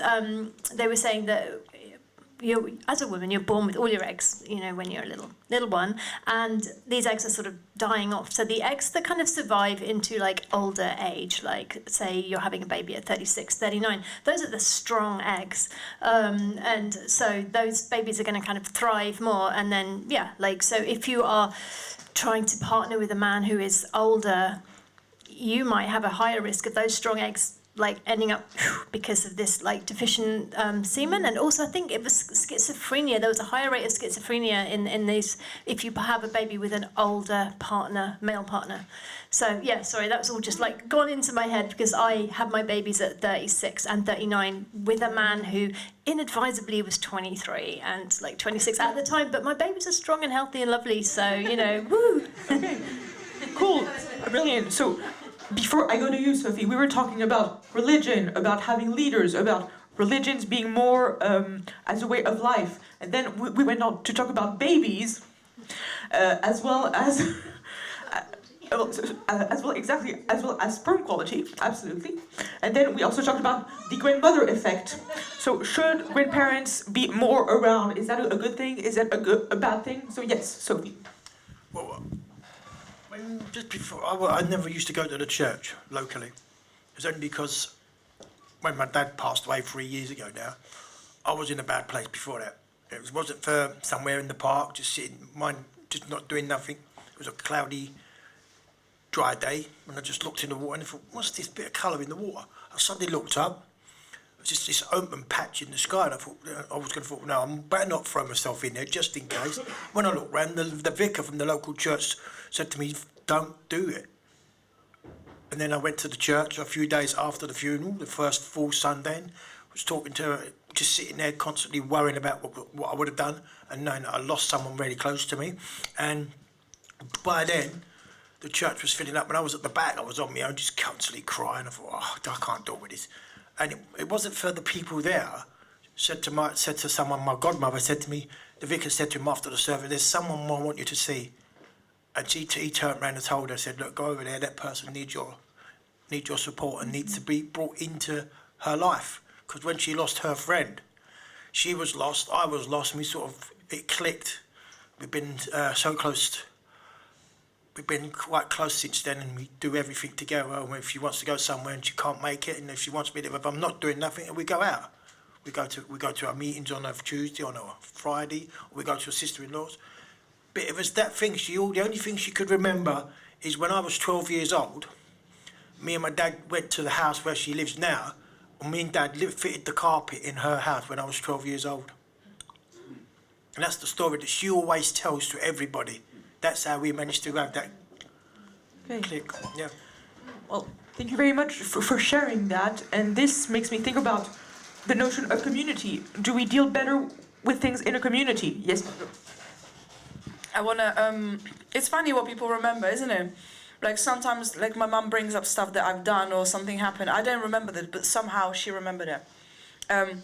But what I wanted to say, you were talking about sperm quality, and I heard sperm equality, which then made me think of, sperm for everyone.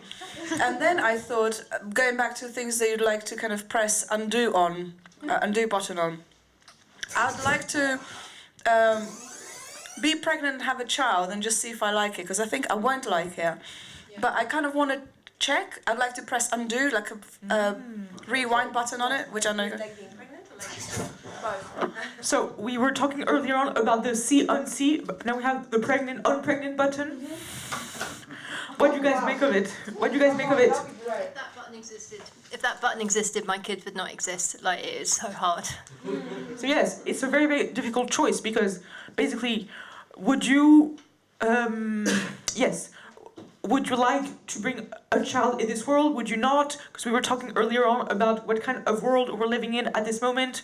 What would you do? Would you press unpregnant? Would you press pregnant? Yes. Yeah. Okay. Sorry.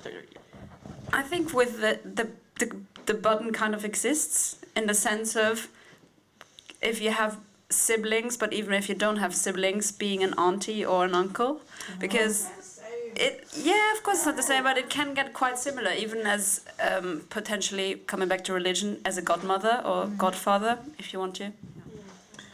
Yes, Mikey? I just want to expand the sort of Command Z stroke Control Z idea because, if we it is quite useful. I do it almost every minute, never mind every day. When I'm on my computer, I write something and then I just undo it, and then I do something, I undo it. It's a very useful function, but I'm wondering, this is just one that goes out to the table. What would you Control Z on? If you could hit Control Z, what would it be? Control Z on. I've no idea. I don't know what I would say. Yes. So more generally, what would you press Control Z on? Yes. So I'll reply directly. I had another thought about community and therapy, but I'll reply to you because I thought about it and I thought this is the only actual useful time travel we need is just 5 seconds in the past. Just a Control Z thing. And I, for example, 2 weeks ago, I fell in the gap between the train and the platform. I really wish that didn't happen. If I could have hit Control Z, I saw myself lose my legs or die. That didn't happen, otherwise I wouldn't be here. But yeah, those kind of silly mistakes, that's what I would do on Control Z. Okay. Yeah. Can I talk about community? A friend of mine told me, you need to go to therapy. And I've been to therapy. And I didn't really want to go again because I thought, actually, what I really need is to not feel alone in my problems. Therapy does not help with that. Community helps with that. So that's why I think we all need more community in our lives.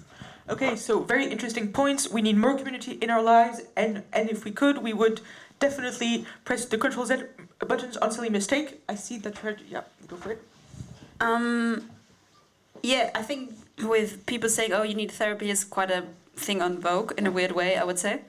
And I would just say to this, yes, it might be really helpful for some people, but I think actually if you have, and I agree with you, if you have really, I think, good bonds, talking to a friend can be really therapeutic. And the other thing, let someone else. Okay, cool. So let's start with you, Rick, because you haven't spoken in a little while. Yes, I think I've read a statistic that if somebody follows a religion, I'm not sure if it's just Christianity, they are much less likely to suffer with a mental health or ill health condition, and they're much more likely to get over it, more quickly to get over it. But I don't know if that's to do with the community, that they have to, and I think I've also read that if people are prayed for, they're more likely to get better, but they have to know they're being prayed for, so, and yeah, exactly, placebo. But also, just kind of throwing it into the mix, as it were, and I haven't Googled it. I wonder if there's a religion that doesn't promise an afterlife, because I always feel that's the real carrot on the stick, that there's an afterlife. And I thought Buddhism was one, but it talks about rebirth. Okay. I wonder if there is one, because somehow, I don't really know much about any religion. I suppose a bit about Christianity, but it's really clever because it says there's an afterlife. If you're good, you'll go to it. If you're bad, you'll go to hell. So it's a way of, particularly in the past, keeping people being good. And it's even you can't doubt it. You can't even question the religion because that's a sin as well. Mm-hmm. So, yeah. Okay. So, whoa, very, very big topic. What about the afterlife? Do we care about the afterlife? Is the afterlife a good thing? But on to Justin. I was just wondering if would it be possible for me to undo my narcissistic, controlling mother? Ooh, so we're talking about the mother issue now. Yes, Margot. So that's a great shot. No, I wanted to say, just because we were talking about the undo button, and then you mentioned therapy, and it kind of made me think of the medical professionals. Should something like an undo button be a prescription get-out clause? Should there be some kind of regulation? Not that it's possible. Maybe it will be possible in the future. Should that be regulated, or should we just have access to it? Because in the end, everybody will be having kind of half lives, You form a relationship, it's oh no, undo buttons, for fuck's sake, Maybe the other person is liking it, maybe it's okay for that, so it'll be a disaster. So maybe everybody has a go once, unless they're really clumsy and, it's kind of like a survival kind of, they should So basically, should we hierarchize the Control Z button? Should there be like a priority Control Z? Should there be a silly Control Z for accidents? Yes. Oh, there's sorry, just about the thing you were talking about. There's a TV show, I forget the name of it. It's about superheroes. Everybody's a superhero except for this one character who hasn't developed her. No, it's not Misfits. It's a different one. It's a newish one. Yeah, and anyway, the boyfriend of her friend has this power to go back in time and start again, the undo button. And they basically split up 1,000 times, and he's just gone back, fixed that thing so that she doesn't split up with him, and then she splits up with him for some other reason. Okay. And he keeps doing this, so I don't know. I'm not sure. He's just manipulating this woman. So. Okay. It's a Jim Carrey film. Sunshine of the... Oh, Sunshine no, of... it's not a film, No? it's a Oh, TV yeah, show. but that's related. yeah, Eternal Sunshine. yeah. So we were talking about the undo button and the hierarchy of the undo button. We were also talking about mother issues, and I see that you have your hand raised, and then you're on, Mikey. Yeah, I actually, I think responding to a couple of things which have been said, and I think with the mother or like with the undo button in general, so often I would have loved to have an undo button, but then I'm always questioning. I think I wouldn't be the person I am right now if, and then it's kind of okay. Then I'm asked more the question is actually, do I think I'm okay in the way how I am to myself? And then I was like, okay, that. So basically, should we accept the mistakes or the choices that we made in our life because they're the one that made us who we are today? Yes, Mikey. You don't make mistakes, mistakes make you. Oh. I didn't say that, it's also from a film. but I just want to go rewind on the control, because I thought about it now, because what I'd do is I'd control C my life now, then I would undo all the past 30 years and then control paste it back onto my 20-year-old self. If you see what I mean. So yes. I think that's what I would do. Yeah. Very, very, very interesting. Yes. Don't you think you would have the most boring 20s if you did that? Ooh, a challenge. No? No. Okay, fair enough. Rick, Sophie, Anne-Marie, anything to say? More ponchki as well. More ponchki? Yes. I mean, there definitely is a moment that I would undo, which is when I went out on a Tuesday evening and went to a particular club and met someone with whom I had a disastrous relationship, which led to a nervous breakdown, which I think led to my mental illness issues. I think it kind of opened, and I would really choose not to go out that Tuesday. So that's at least one. There's probably a few others as well that I would like to know. But I would also like to know what would have happened had I done the other thing. I mean, this one I'm clear. I should never have met this person. It was a disaster, and Okay. yeah. Yes, Anne-Marie. Sorry, it's just kind of an addendum to that. It's just another example, like linking back. Yeah, like the first date with my kid's dad. I mean, he was not a good person, therefore would have been great to have not gone on that date or gone with somebody else or whatever, but I went on that date.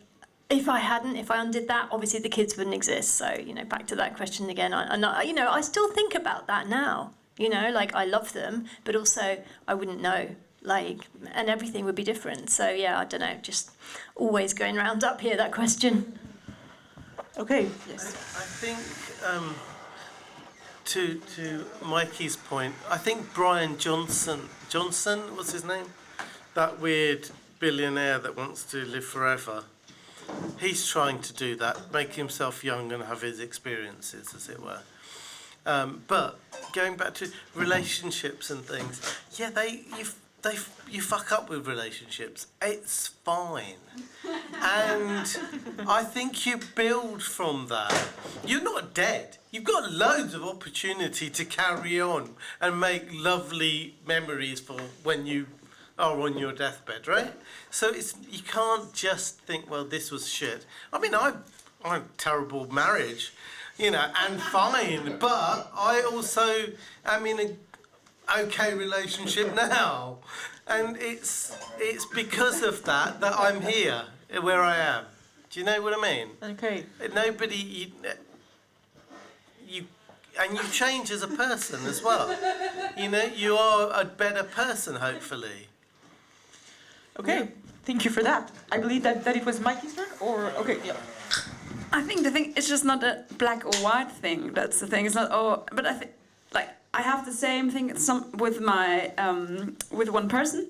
I have like, oh, if I wouldn't have met that person, but then I wouldn't sit here. So I'm always like, okay, then I would actually not know these people. And so I think there's. I'm not saying that every experience has something positive, because I think it's really stupid to say that.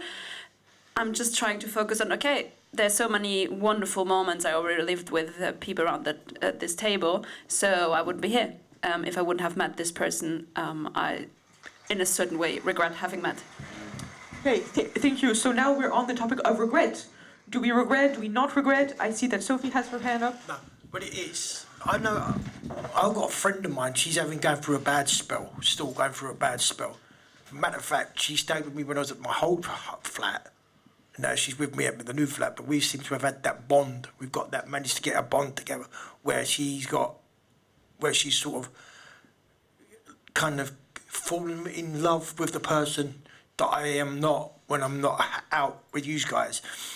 When I'm my own person, this person has got a kind heart, and I brought her back from the brink and said to her, "You going to get yourself having some checks done regards the drinking and all that." She's overcome it, but she's gone back to it, but there's nothing they can do. It's not a lot of things she can overcome straight away. It's a very hard thing for her, but she's got my support, because I go to the church, and I've used the church through my willpower and what I use through my religion to help her to see what she's got to face. Okay, so we have once again, we're back on the notion of community and of resilience, but Well, it is. She's got a thing regards drink.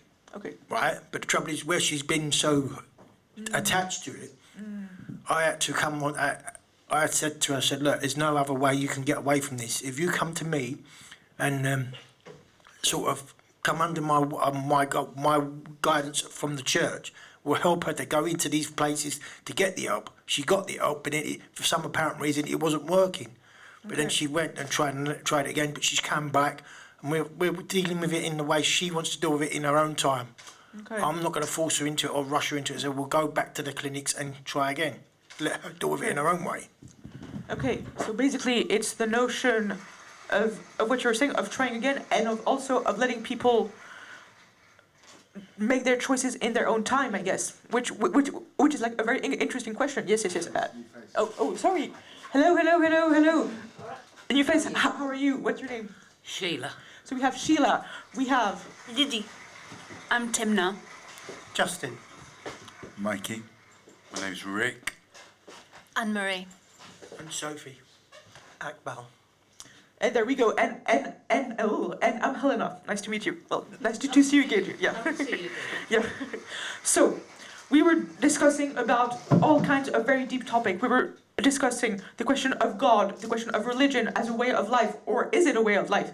Then we went to talk about the notion of being able to press the Control Z button on our mistakes. Like, would we be able to, like, basically, if you make a mistake, can you like Control Z on it? And then we went on to talk about choices, and do we regret them? Do we not regret them? And then we had Sophie, who just made a point about how it's important to let people experience things in their own time and make their own choices in their own time. And it was on to Anne-Marie. The only thing I wanted to say was circling back. Well, there is no Control Z on life. So what I found kind of helpful, it's not my insight, it's from the Power of Now. So sorry, but you know, I found this really profound. It was just like, if there's a situation in your life that gives you distress, act like you chose it. And because I was a single mother, I lived in poverty, and I found that very hard, because it is very hard.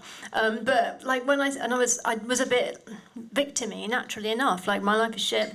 my friends' lives aren't like this. And then I read that and I was like, okay, act like you chose it. And it just flipped everything for me. And I was like, okay, I get to live alone. I get to make all my choices about how these children are raised. I don't have a partner going, me, not good enough or whatever. I make my flat how I want it, you know, and it just flipped everything. Act like you chose it. So I would kind of just say, try that. There's something in your life and you're like, this is shit, I freaking hate it. Cool. Then act like you chose it and just see what that does to your thought process around that matter. Thank you for that, Anne-Marie. So basically, it's the question of like, can self-help book, can they help you? Can they change you? And also, when we accept what we're doing, can it change how things are going? Yes, Mikey. I mean, I think it's quite a powerful thing, but, you know, like, the other side of that is, like, none of us really chose where we are, and at the same time, it's very powerful to have that feeling of we're in control. There's so many things in our life which we're not in control of, like who we want to be. It's not really who we want to be, it's who we need to be. Or, you know, it's like a lot of who we are is just about chance of, you know, being born in a certain time, in a certain body. You know, it's just not something that we can control. But I think I'm thinking you're absolutely right. To feel like you're in control is a much better place to be. Okay, very, very interesting. Would you have anything to add to what has just been said? I think it's what it sounds like we've been talking. It is our choice, and we do make mistakes, but we can learn. Yours was like positive outlook on it, and sort of, yeah. I think when I was sectioned, I had to have some therapy, and it was about, what's it called, looking at things differently and focusing on the positive rather than the negative. Okay. And with your friend with the drinking, that's got to be, or with the alcohol, whatever it is. She's got my support. Yeah, you can only support them, but But the thing you is, can't. with my support, she's got... Yes. Like I said, with the support that she's got from me, I can go and spend the time with her what she can, because she stays with me, you know. But I'm supporting her in that way. If she wants to go to the clinics and get it done, she's got my support. And I said to her, if she wants me to go there and support her through this period, she can. It's up to her. It's her choice. I think that's got to, with all of us, it's got to be our choice, isn't it? And some people don't want the help, and others do really need it. And, So, yes. Oh, wait, sorry. No, yeah, there you go. Hold on, I forgot now. What you need to do in the middle there, Helena, is just go back on the last point. Okay, right. So we had... Yes. So, Yeah. the last points, we were talking about making our own choices in our own times. Then we went on to talk about the positive and the negative, and like choosing to take a positive outlook on our lives even when we are a victim.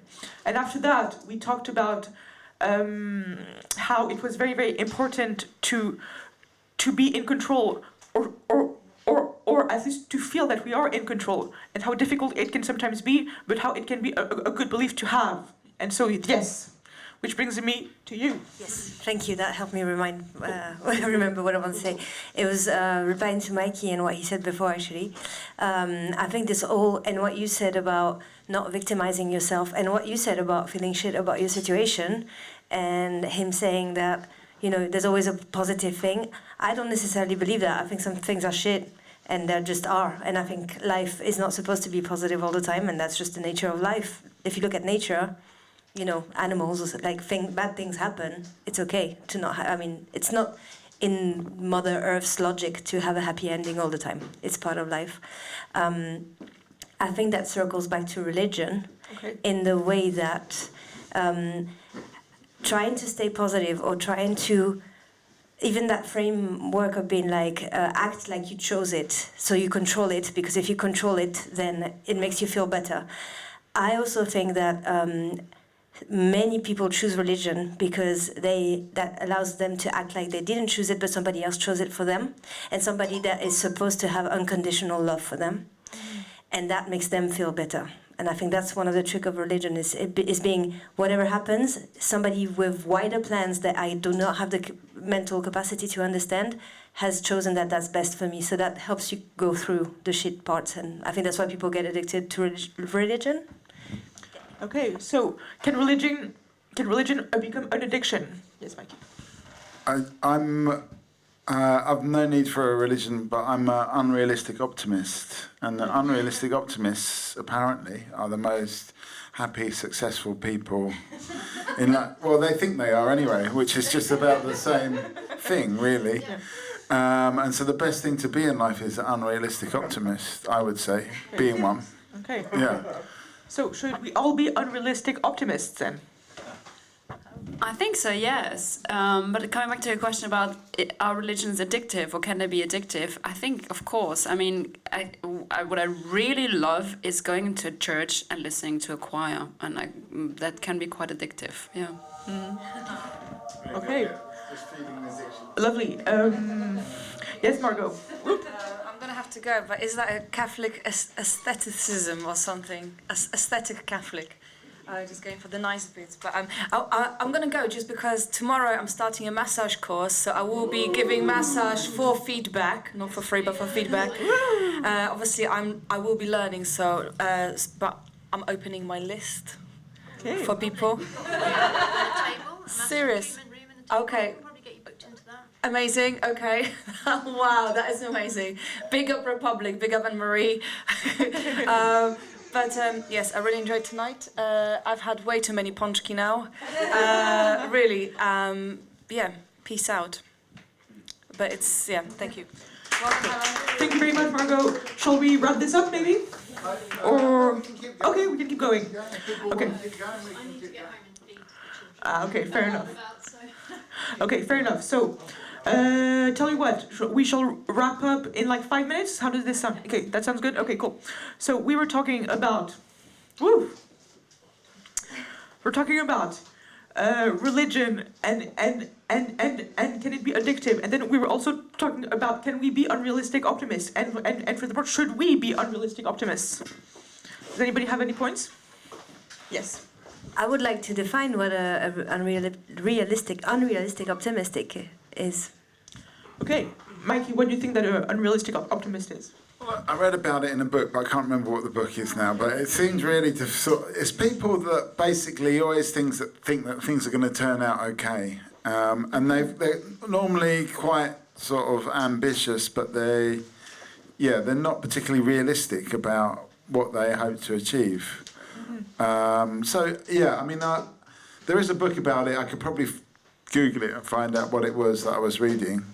But it seemed very appealing to me because I just thought you're talking about me. But there's two types, I think, of unrealistic optimists because I started up the People Speak with a friend of mine, Saul, who's also an unrealistic optimist, but when things didn't go well, when the things we were trying, like the Talkie-Okie or this other format, Who Wants to Be, and we did this thing to save the planet called the Planetary Pledge Pyramids, which went disastrously wrong, because it was ahead of its time. But this is me saying it because I think, it went great, because we just need to redo it in 10 years' time. But Saul got really depressed about these kind of things when things didn't go well. And I don't. I just think, we just got to do it differently next time. Or, we've got to work out what went wrong there and do it again. So it's that just different sort of perspective on life where you always think you can fix everything. Okay, thank you. Anne-Marie? Yeah, I was just going to say, like, the contemporary take on that is on TikTok, lucky girl syndrome. You go, I'm so lucky, everything always works out for me, and you just kind of say that enough times, and then allegedly you watch as things unfold in your favour, which may or may not happen. But yeah, I mean, the thing is, like, the thing with that, like, act like you chose it, it's not just simple positive thinking, it's more of a thought experiment that you can do, because I'm not denying structural inequalities exist, and I'm not denying that shit things happen, and that everything is horrifically unfair. Like, it's not this Pollyanna-ish thing, but it is just like, God, again, it's so trite. All we can control is up here, and if that is by saying I'm so lucky or being a relentless optimist, and then you feel better about the fact that you have no money, but whatever. I don't know, like, I'm big up lucky girl syndrome. The end. Okay, so the lucky/unlucky girl syndrome. Any thoughts? I think my thought was actually more or less the same, in the sense of that it is like the perspective which you you can control, but I think it's also, I needed to learn how to control in the sense of also from what you said, Mikey, and you can focus on, oh, that went terribly wrong, or you say, it could be better next time when we do it, and we just try it again. And I think it's something I needed to learn, I didn't know. Okay, so back to the question of perspective on optimism versus pessimism. Let's see, yes. So I've never heard of this unrealistic optimism as a thing. There's actually there's a scientific paper on it as well. I just looked up. But I think that's what I am, on the whole. I think things are good. I think it's great. I think, generally speaking, things do work out if you just carry on. It's just keep calm and carry on type of thing. But it works. It does work. I feel like I have a fairly good life, even though things happen. You just move on and do things differently next time. Okay, so in that case, should we all just move on and do things differently? I'm not asking this in a, like, really, should we move on? Should we not move on? Should we make more mistakes? Should we make less mistakes? Yes. I think the question is actually about the move on or moving on, because I think when things happen in life which are not that easy to take in, then it can be quite impossible to move on things. Like maybe this is something we should all learn in schools. I don't know, like how yeah. Okay, yes. I think also it's not so much about moving on as in it's about going through, and the key word is through, because it means that what I love about this world is that it both encompasses the bad side of having to cross something, but also the end of it, because there's an end of it that is influenced by what we just went through. But yeah. Okay, so moving on versus going through. Yes. I think it was Winston Churchill that said, if you're going through hell, keep going. Okay, so wow, if you're going through hell, keep going. That's it. What other choice have you got? You've got no other choice anyway. All right, so Stop. yeah, you can stop. Absolutely. You're probably that way already. All right, so we're gonna begin to nicely and gently wrap it up. So any last words? But before, let's do a little wrap up of everything that has been said. So we started to talk about religion and God, and then we moved on to is it possible to put a Control Z on our lives, followed by good choices versus so-called mistakes, and would we undo them or not? And after that, we came back to talk about God, and the whether or not is religion addictive or not, and so on. And then we finally talked about also about community and the need for help, and also to let people make their own mistakes in their own time, and to let them make their choices in their own times. So yes, any last words for everyone? Okay, yes. I wanted to share a story related to your accident or incident a couple of days ago. That happened to me too when I was 15. I would also have liked to press the Control X or X button.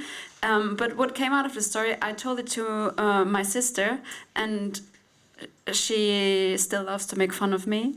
And the L for loser turned into, because I'm Austrian and German is our native language, she turned it into a U, which means like metro in German, like U-Bahn. Because I fell and it became like a running joke. So up from that, so it was quite fun.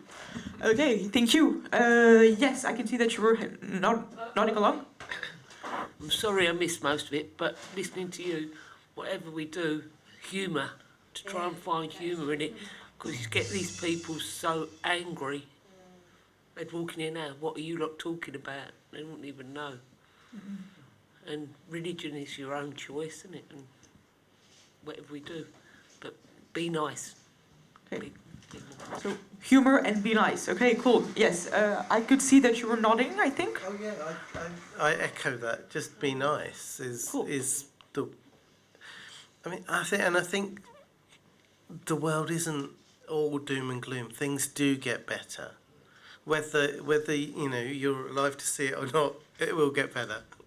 Okay, so things do get better. Yes. My final statement would be group therapy for everyone, because I think that's therapy and community in one, and I think this exercise is very good for that.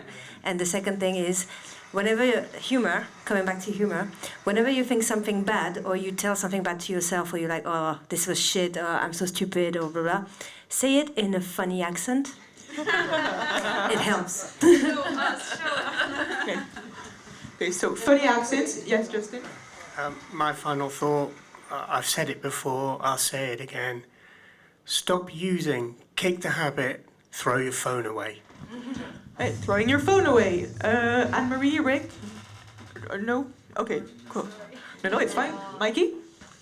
Yeah, I mean, I just want to go back to the very, very beginning when we were talking about, do we live in a better world, and have we moved to a nicer place?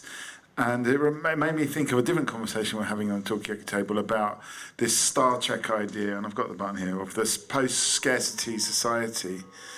And we were talking until you were there, actually, Helen, and we were talking about this. Oh, we're supposed to be living in this Star Trek world where we want for nothing. And then it struck me that we were getting free pizzas in this particular event, which was like something it was a community event sponsored by Berkeley developers or something like that. And we were getting free pizza and free patisseries and free coffees. So we were actually in a